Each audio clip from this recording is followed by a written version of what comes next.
God, what's with that new girl? She never talks.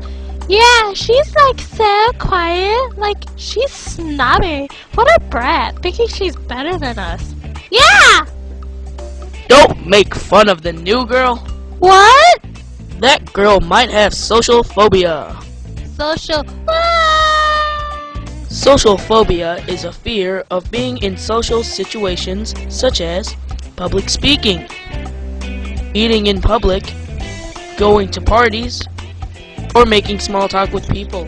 People with social phobia are scared they might do something embarrassing or humiliating, so they avoid any social contact as much as possible. Wait a minute. How do we know if a person has a so-called social phobia? Well, Missy, there are many symptoms that show if a person has social phobia. Whatever. Some behavioral symptoms are stuttering, shortness of breath, pounding of the heart, and the biggest of all, blushing. A psychological cause is anxiety when being teased or made fun of. 7 to 13% of people in America have this disorder. They mainly start forming around the adolescent stages, but it can happen to children under 12. Social phobia is found equally in both men and women. Oh, I think I'm starting to get it. But what causes social phobia? There are many causes. The biological cause is the amygdala. This part of the brain controls your response to fear. People who have experienced social anxiety have an overactive amygdala and underactive prefrontal cortex. A psychological cause is bad experiences as a kid. For example, a child might have messed up on a speech or been embarrassed in public. Since they've been exposed to these humiliating events, they are now scared to do it, and it carries on unto adolescence. Okay, fine, but how do you treat it? With therapy. The cognitive behavioral therapy is the most common. A therapist will first help people with social phobia identify the automatic negative thoughts that underline their fears of social situations, such as thoughts of, I don't have anything interesting to say, or I'm going to look stupid. With cognitive behavioral therapy, people can evaluate their negative thoughts and gradually change them into more realistic and positive thoughts. Another way is exposure therapy. When a person with social phobia is exposed to a safe and controlled social situation to help people's fear. For example, if a person is afraid of large group gatherings, a therapist may have a person pretend they are at a party.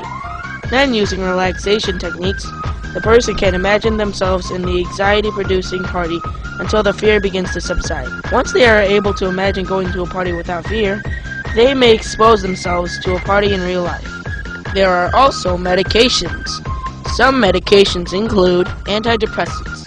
Antidepressants are used because some people are depressed that they can't really go out with friends or do anything outside because they are scared. There are also benzodiazepines, a prescribed drug to reduce anxiety.